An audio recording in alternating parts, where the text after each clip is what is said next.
Thank you, Mr. Speaker. Mr. Speaker, I have tremendous respect for Honorable Chungwa, leader of majority. But my problem with him is that he probates and reprobates. He says good things, and immediately after that good things, he says another very bad thing. And sometimes he says them without information. The first point of information, Honorable Chungwa, is that the police officer who died is not from Nyamira. He was from my constituency, a place called Nyakongo in Darieda, the late Brian Oduor. And the second point of information is that he was not beaten by goons or by anybody. He was run over by the very same Land Cruiser that he was commanding, and I have the autopsy report.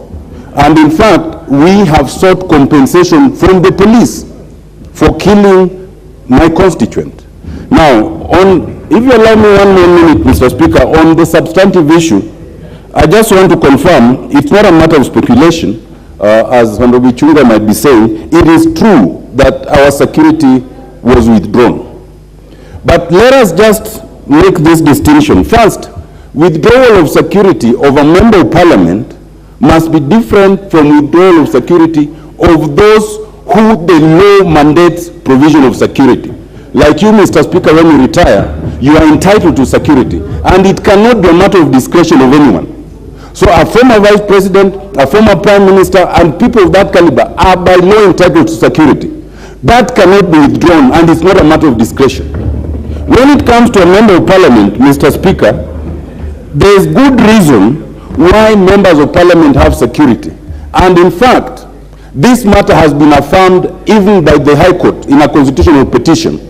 So I want to suggest to the Honorable Chungwa that when you address this matter, do not address it and then you add but. That you may be entitled, but only if you do the following. That is not the case.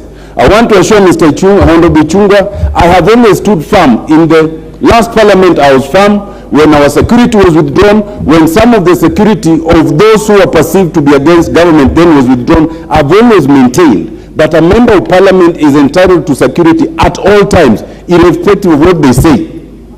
If a police officer misuses their firearm, there's provision of how to deal with it. The Police Act is very clear. But you cannot stand here and say that some members of parliament who engage in violent demonstration, there is no single member of parliament in this house who has engaged in any violent demonstration. So you cannot then come and start saying that if you engage in violent demonstration, and in any event, excesses of a constitutionally provided right cannot be irresponsible.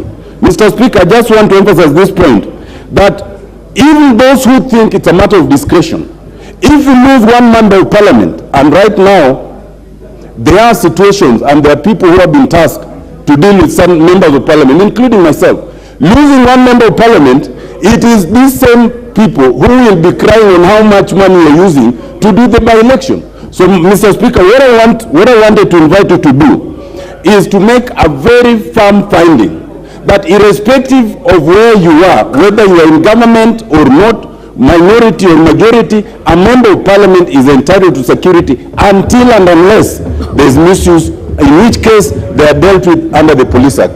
Thank you, Mr. Speaker. Yes, Didymus, what's your point of order? I raise on point of order number 91, that a member shall be responsible for the accuracy of any facts which the member